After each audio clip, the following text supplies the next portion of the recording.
Good evening, and thank you so much for joining via Zoom for this live Bible study. And also, I warmly welcome those who will be joining online on YouTube tomorrow. Thank you so much. Today, we'll be continuing a series study that we've been doing for this entire year, which is basically chapters from the book of Genesis covering Abraham, which is essentially from Genesis chapter 12 onwards we've been seeing, and we've covered all the way up to chapters 20. Okay, and today we are going to look at chapter 21. Now, when I say 21, if you recollect the entire story of Abraham, it primarily revolves around a promise that God gave him, right in Genesis chapter 12. God called Abraham from whichever nation he was living, and he asked him to come out of that country, of the people, and he told him to go to a nation called Canaan. And he said years later that his generation will possess that land. And Abraham did not have a child for plenty of years, but God told him that one day he will have a son, and that is through that son a generation will come out who will be priests of the Lord, who will be people walking with the Lord and serving God. So that was a great promise that Abraham had. And we saw how in chapter 21, although so many years had gone by, almost Abraham and Sarah had lost hope of having a child. But we saw how God was so faithful to the promise that he gave Abraham, and he blessed him with a child. Genesis 21, the Bible says, "Now the Lord was gracious to Sarah as he had said." Hear this carefully. "And the Lord did for Sarah what he had promised. Sarah became pregnant and bore a son to Abraham in his old age, at the very time God had promised him." So, faithful God who kept up his promises. He was faithful to his promise, and he gave a son to Abraham through Sarah, and Abraham named him Isaac. We saw this when we were meditating chapter 17, so we're not going to go in depth on these things. But if you can recollect, in chapter 16, we also saw how when Abraham and Sarah were, out of a hurry to get a child, they made their own plans, and how Abraham ended up getting a son through the maidservant Hagar. And that son's name was Ishmael. That was not part of God's plan, but it was more of Abraham and Sarah's plan. We've seen that context also, right? So at this juncture where we are, we have Isaac, who's a very, very, very small baby, son of Abraham and Sarah. We also have Ishmael, who's also a small kid, and he is the son of Hagar, Abraham and Hagar, the maidservant. Now, when two kids arrive in a house, two different relationships, both common father but different mothers, let us see what drama takes place in this home. And that's what we're going to see today. Today, what we're going to see is something which happens in many homes. That's how I see it from an application point of view. What happens when you're stuck between two relationships? That's exactly what we're going to look at today. So Genesis chapter 21, we will be meditating from verse 8 to verse 21. I hope some of you have already read it. I've given you the passage. So I'll give you a quick background. All right. Very simple. The Bible says the child grew. That means Isaac grew and was weaned, which means the period of mother's milk was over. He was able to feed on normal food. And for that, Abraham celebrated a great feast. And what happens in verse 9, the Bible says, Sarah saw that the son whom Hagar the Egyptian had borne to Abraham was mocking. Ishmael was mocking. Sarah became very angry because Ishmael was basically mocking Isaac. So obviously Sarah as a mother became very upset, very angry, and she said to Abraham, "Get rid of that slave woman and her son, for that slave woman's son will never share in the inheritance with my son Isaac." Now, this is not the first time this mistake is being done. If you recollect in chapter 16, Genesis chapter 16, if you go all the way up to Genesis chapter 16, look at verse 4. when she knew, he slept with Hagar and she conceived. When she knew she was pregnant, she began to despise her mistress. When Hagar knew she was pregnant, she began to despise her mistress. Probably the same gene went to her son. Somehow in their family, they are very accustomed to making this kind of mistakes. Now Ishmael, her son, does the same mistake. He mocks at Isaac. We don't know for what he did it, but then he did it, and that irritated Sarah. And just like how in chapter 16 she had to send away Hagar, but fortunately in 16 God brought her back. Again, this mistake is getting repeated in chapter 21.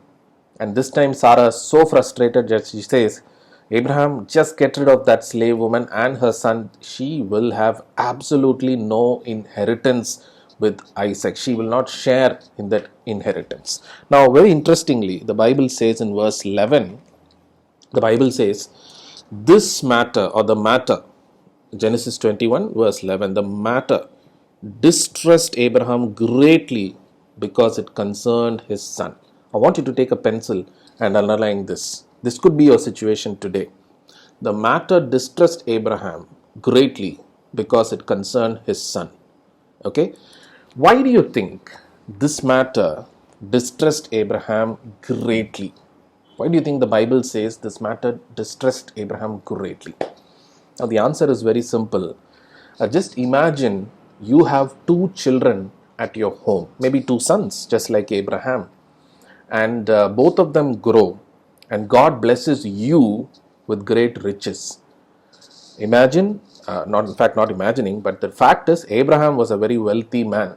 He was blessed by God.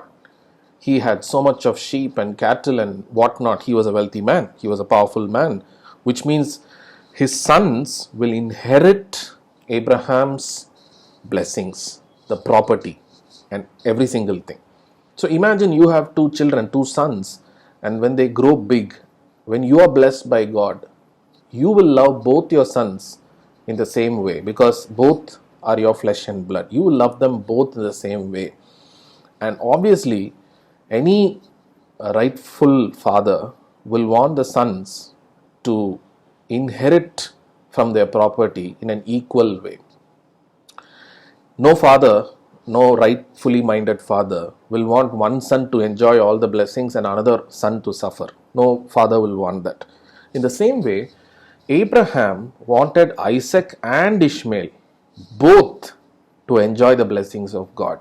So as a father, he wanted his property, his blessings and everything, his inheritance, or rather his wealth and all that, to be equally shared between Ishmael and Isaac. That would have been Abraham's dream. And Abraham's dream was both the sons would grow along with him. But now, given this situation, Sarah, his wife, is so unhappy because Ishmael mocked Isaac, and Sarah had to come and tell Abraham, get rid of Ishmael.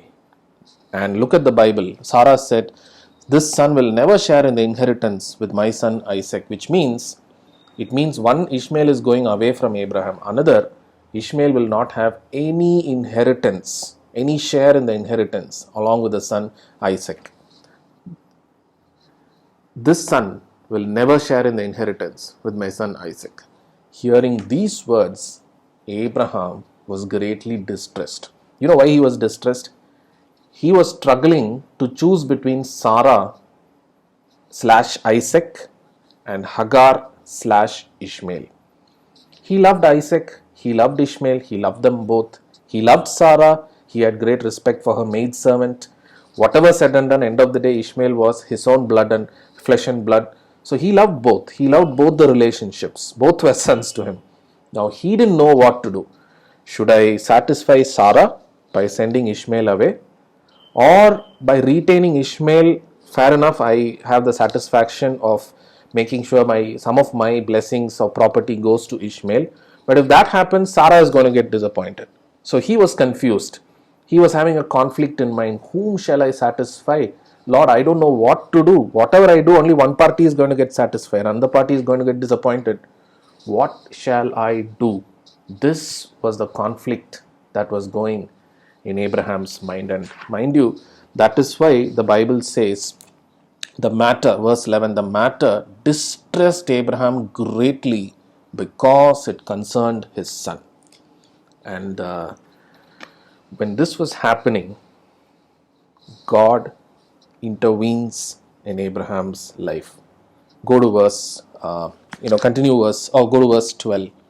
But God said to him, that is to Abraham, do not be distressed about the boy and your maidservant. Listen to whatever Sarah tells you, because it is through Isaac that your offspring will be reckoned.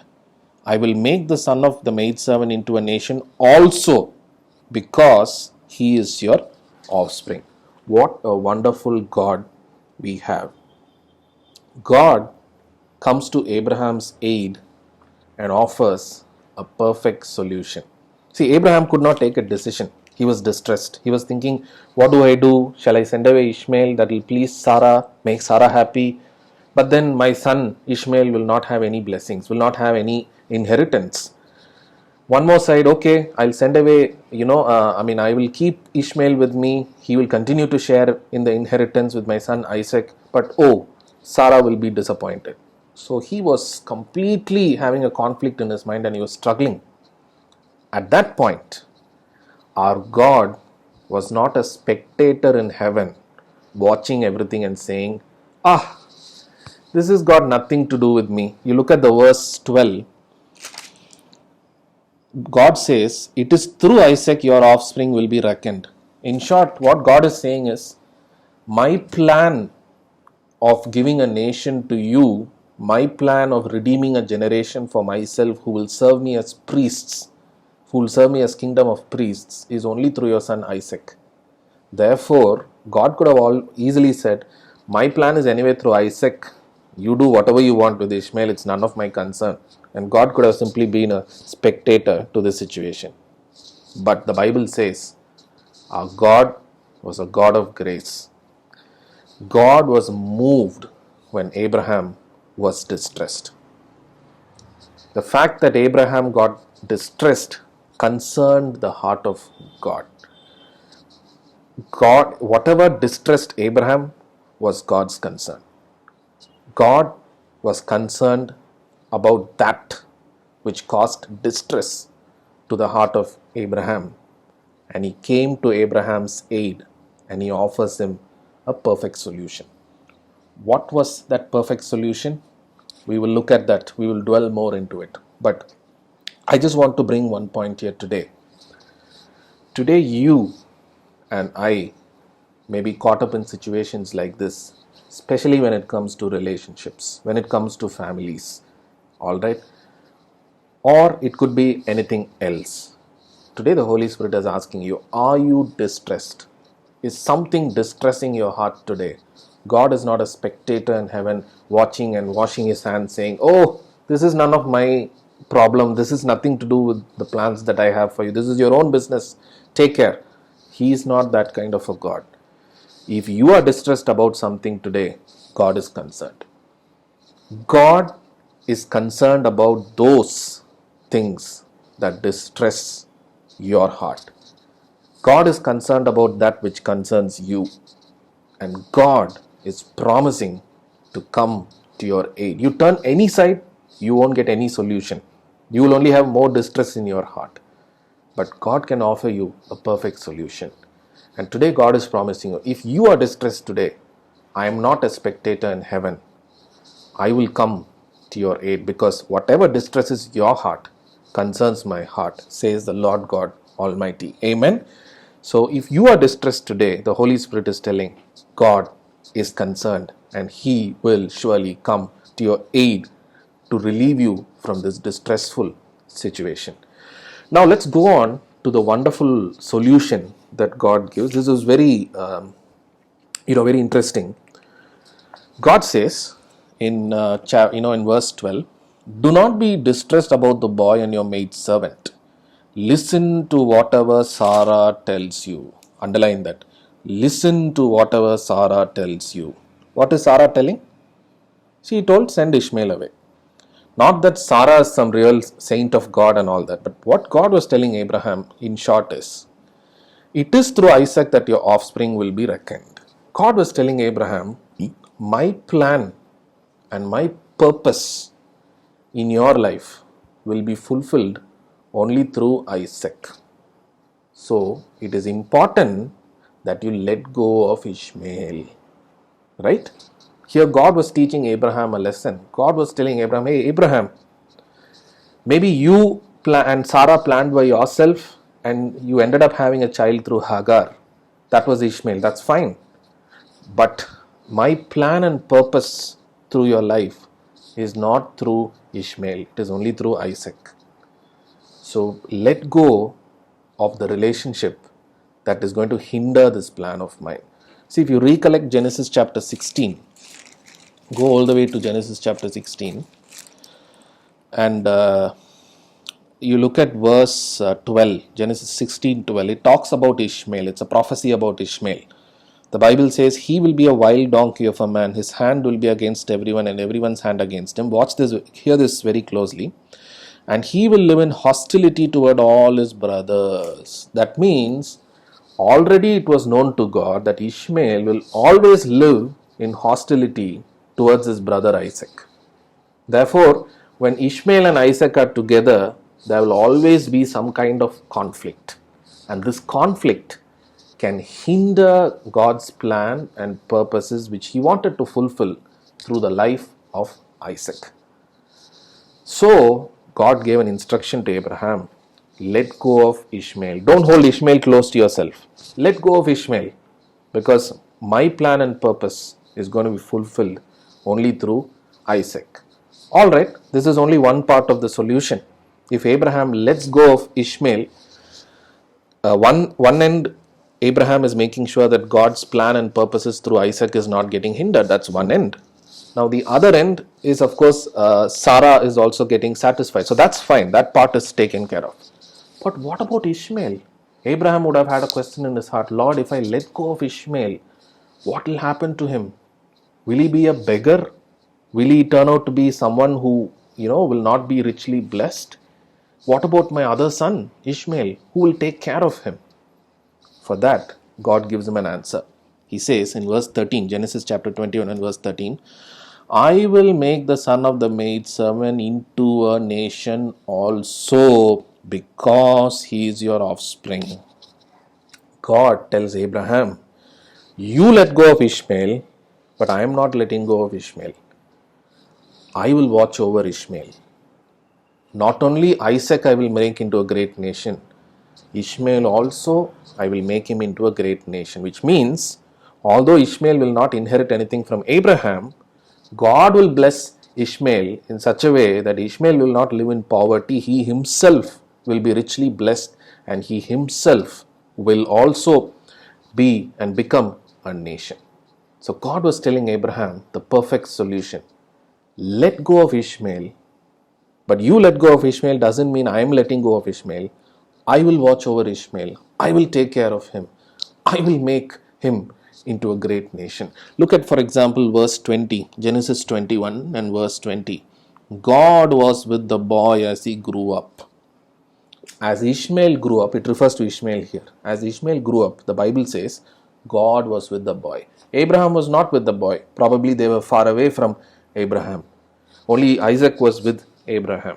But the Bible says, only Abraham was not with the boy. God was still with the boy. And God made sure that he watched over Ishmael, and that he made him into a great nation. In fact, if you go and look at history, Ishmael himself became a great nation, and he was also richly blessed. What do we learn from this? What is your learning and my learning from this? There are times in life we will be faced with very, very, very similar situation. We have to choose between two relationships. Both are dear to our hearts. We are confused. We are distressed. We don't know what to do. But here is a biblical principle. You know what's the biblical principle? Let go of those relationships that can hinder God's plan and purpose in your life. Listen to whatever Sarah tells you, because it is only through Isaac my plans and purposes will be fulfilled. let go of those relationships that will hinder God's plan and purpose in your life. But when you let go of that relationship, it doesn't mean that God is letting go of them. God is watching over them. God will protect them. God will take care of them. God will be with them. And God will immensely bless them. Okay, so let me give you some. We can discuss a lot of practical examples from this. But a classic scenario is, imagine in a scenario where there are two close relationships in your house. I'm not giving you the relationship name, but it could be anybody. Two close relationships. Both are very close to you. But you will have to cling on to one, let go of another. Let go means not totally throw them away, but be at a little distance. It will be a difficult decision to make, but I'll tell you, God is telling you today, let go of those relationships that will hinder my plans and purposes for you. Cling on to those relationships through which I can establish my plans and purposes. But even if you let go, it doesn't mean I have let go. God is with those people, with your loved ones, and God will protect them. God will take care of them, and God will bless them. Some of the classical examples are I've seen many Christian families where children grow up, they are married, and still sometimes the husbands or the wives will be very clingy to their parents. See, the Bible is very clear. The Bible says once you're married, you must leave your father and mother and be united to your spouse. It's very clear, right? But some of them will be very clingy with their parents. Of course, you must take care of your parents. Of course, you must honor your parents, but you must be clinging on only to your wife, because it is only through your marriage God is going to establish His plans and purposes. Same is with the parents. Sometimes some parents are so clingy to their children. They want their children near their feet. If they go a little bit away, they are very scared. See, God is telling you today, your son or daughter, maybe God is calling him to achieve some wonderful things in life for His kingdom. But for that, you must little bit let go of them so that they can go and freely work for the kingdom of God. So we can keep on giving examples like this, but the biblical principle is very simple. Let go of those relationships that will hinder your progress in the kingdom of God, or that will not help. Not that they are bad people, they are good people, but maybe with them you may not be able to go in the next step when it comes to the kingdom of God. Let go of such relationships. Hold on to those that will enable God to fulfill His plans. Another classical examples could be friendships. During college days, you might have gone to movie theaters, you might have gone to different clubs, parties, etc. You might have a lot of friends. One of them may be very good best buddy for you. But today you're a born again believer. You can associate with him. You can relate with him. When he comes, you can give him a good dinner. But maybe you will not be able to go beyond that. Beyond that, you have to let go of him. If he's going still to the clubs and parties, okay, that's fine. Let go of him. Because you know that such relationships will not enable God to fulfill His plans through your life. So I want to just bring it to your attention. Are you distressed today between choosing between relationships? You don't know what to do. You're confused. Just apply this biblical principle. Don't ever be worried. Whomsoever you're letting go, God will protect them, God will be with them, and God will bless them. Amen. So that's one message that I wanted to bring to you. And then we look at we'll go on from here, and very interestingly, I just mentioned that God was watching over Ishmael throughout his life. Let us study from the word of God itself. Go to Genesis chapter 21 and let's go to verse 14. Early the next morning, Abraham took some food and a skin of water and gave to Hagar. He set them on her shoulders and then sent her off with the boy. She went on her way and wandered in the desert of Beersheba. Apparently in verse 15 the Bible says the water got over. So Hagar placed him under the bushes and she said, I don't want to see my son die. There is no water. And Hagar was absolutely stressed. She said, my son is going to die. We are in the desert. There is absolutely no water. The water in the skin is over. But look at what verse 17. God heard the boy crying, and the angel called to Hagar from heaven and said to her, "What is the matter, Hagar? Do not be afraid. God has heard the boy crying as he lies there. Lift the boy and take him by the hand, for I will make him into a great nation." Hagar, imagine now Hagar's position. She was only a maid servant. She never wanted to live with Abraham. It was Sarah who made her go and have a communion with Abraham, and because of that, there was a child. And she would have had dreams. Wow, now I have Ishmael. Now I'm also a wife of Abraham, and therefore the inheritance will also come to Ishmael. She would have had dreams. In just one day, her dreams were completely dashed to pieces. She and her son were thrown out, and they were sent just with a bottle of water, a skin of water. Right? The Bible says that took some food and a skin of water and gave them to Hagar. That's it. No gold or nothing. Yeah? For a minute, she would have thought her life and the future of her son is over. That's what she would have thought. She would have thought her life and the future of her son is over. So she was very worried. But the Bible says God heard the boy crying. And God comes to Hagar and says, Hagar, are you worried today? Are you worried that you're thrown out? Are you worried that your son is not going to inherit anything from Abraham? Are you worried? Don't worry. I will make your son also into a great nation. Look at the word. The word used is great nation in NIV. Lift the boy and take him up by the hand, for I will make him into a great nation. He tells Hagar about Ishmael and says, not only Isaac I will make into a great nation, but even Ishmael I will make him into a great nation. Don't worry. And then he opens Hagar's eyes to see water in the desert. And he says, let the boy drink. And then in verse 20, we say, God was with the boy as he grew up. So it is very clear that Abraham let go of the boy Ishmael, but God never let go of that. God was sincere. You know why God protected Ishmael, why God blessed Ishmael? For the sake of Abraham. God wanted to honor Abraham's concerns. Although Ishmael was not part of God's plan, God still wanted to honor Abraham's concern about his son Ishmael. Right? God wanted to always honor Abraham's concern about his son Ishmael. So although it was not part of God's plan, for the sake of Abraham, God made sure that he watched over Ishmael, that he protected Ishmael, that he provided for Ishmael, that he blessed Ishmael and made him also into a great nation. That is why I was telling you today, there are some of the things which we do, some of them are not actually God's plan, it's our own plan. But God understands our hearts. We are mere human beings. We are living in the flesh. He knows there are certain requirements that we need, whether that's part of His plan or not. God is a gracious God.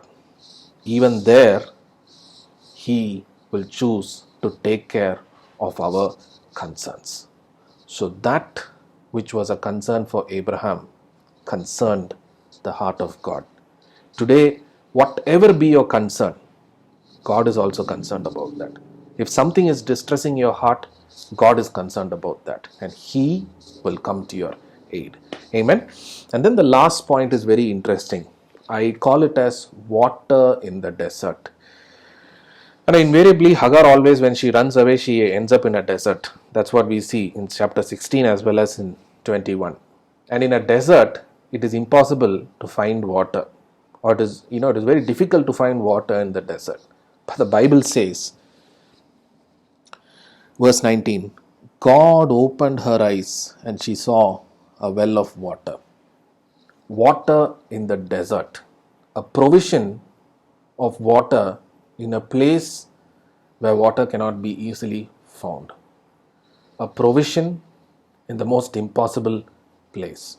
Sometimes we think, Lord, coronavirus is around, economically everything is going down, many of them are losing jobs.